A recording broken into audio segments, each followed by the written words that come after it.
Assalamu alaikum, dear brothers and sisters, and welcome to Quran and Islam. We hope you're preparing well for your akhirah. Brothers and sisters, if you have ever visited the Kaaba, the Haram, and the Masjid Nabvi, you can understand how beautiful and spiritual these places are. We feel emotional and connected and indifferent to worldly matters when we go there. Let's talk about the miracles that happened when these holy places were rebuilt and redesigned. The person who built the Masjid al-Haram and Masjid Nabvi was called Muhammad Kamal Ismail. He was an Egyptian architect and engineer. Brothers and sisters, the person who gets to design and build the most blessed parts of the world, the Masjid al-Haram and Masjid Nabvi, can he be an ordinary man? Allah had chosen and designed the whole process. This person was also no less than special. Dr. Kamal Ismail was the youngest one to graduate from high school in Egypt, and then he became the youngest person ever to graduate from the Royal School of Engineering. He was then sent to Europe to receive multiple doctorates in Islamic architecture. He was the first person to take over the control of the whole design and rebuilding of the Haramain Sharifain. Despite his excellence and degrees and experience, he refused to take even a single penny for completing this lengthy, difficult task. Dr. Kamal Ismail said that why would he take worldly returns for designing the most sacred parts of the world? How would he answer back to his Allah? His whole life is an embodiment of Iman and faith. He had a small personal life, and that is why he would spend most of his time in worship and ibadat. No doubt, Allah had chosen this person. He was over the age of 80 when he signed the contract of designing and rebuilding the Haram and Masjid Nabvi.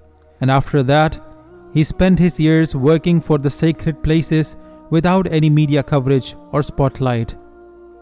Not just the architect, the design and build of the Haram and Masjid Nabvi are miracles in their own nature. The building material used here is the rarest in the world. If you have been lucky enough to visit these blessed holy places, you will know that despite the scorching heat of Saudi Arabia, the floor of the Haramain Sharifain is cool to touch. This is because the white marble used there is a rare kind of snow-white marble found in Lebanon.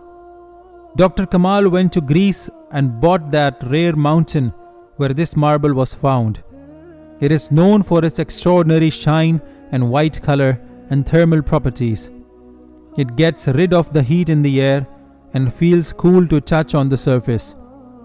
When the construction of the Masjid Nabvi began, the King of Saudi Arabia asked Dr. Muhammad Kamal Ismail to use the same snow-white marble.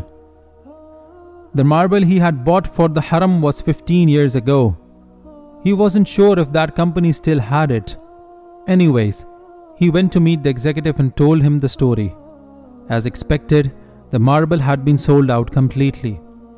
Dr. Kamal left the room, but just as a ray of hope, he asked the secretary to please find the person who bought that marble.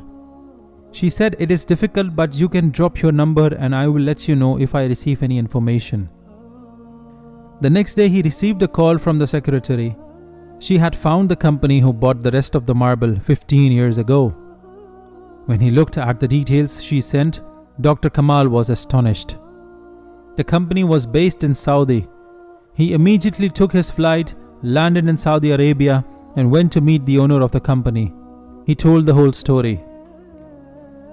The owner of the company asked his staff to check where they used that marble.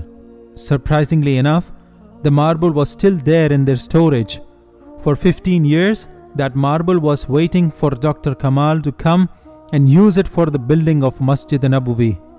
He broke into tears, gave the owner of the company a blank check and asked him to charge whatever he wants to.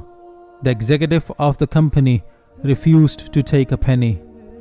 Brothers and sisters, we are talking about the Masjid Nabvi, the mosque that Rasulullah Hazrat Muhammad sallallahu alaihi wasallam built with his own hands. This was the place which his she camel chose. And this is the masjid in which the Khalifa Rashidin, Hazrat Abu Bakr and Hazrat Umar radiallahu ta'ala anhuma put the bricks side by side, equal to the Prophet's brick.